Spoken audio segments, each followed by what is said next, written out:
Happy Tuesday. Yes, good morning everybody. Thank you so much for joining us.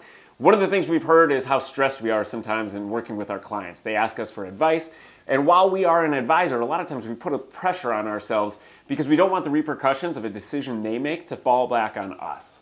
That's right, especially in this market right now as a buyer's agent. You are dealing with a really fast market and a lot of stress. So one of the things we want to touch on today is you remembering what your role is. Your role is not to have the answers and to tell your client what to do. Your role is really to lay out all the options. You need to remember that. They are in an emotional state as they're thinking about buying a house. And so what you can do, and the best thing that you can provide them, is all of the options that they have in a given situation when it comes to moving forward with putting an offer together. So today, what we wanted to do specifically is touch on 6 of the things that we are seeing in contracts right now where your clients are going to need you to lay out the options, help them understand the risks so that they can go ahead and make a great decision.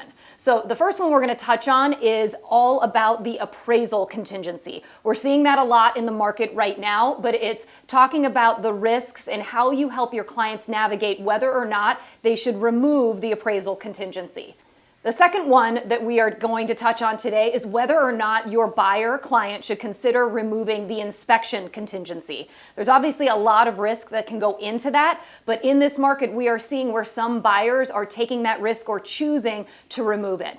And then the last one we're going to touch on is somewhat similar, but it's whether or not a buyer should include the as-is clause when they're purchasing. So we're going to, again, talk about those risks and make sure that you know how to tell or relay to your client all of the options so they can make a great decision. Yeah, and the other 3 we're talking about in the newsletter down below. The first one is making earnest money non-refundable.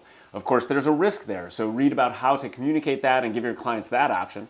The 5th one there is involving rent backs, and we know that it makes attorneys nervous when we talk about rent backs because it continues to tie both parties to the property. A lot could go wrong, so we have language there for you to be able to use and guide your clients. And then probably the most risky of all, number 6, would be waiving the mortgage or financing contingency. And so read very carefully about that because the risks could be great depending on your client's situation and what they actually are or are not able to do.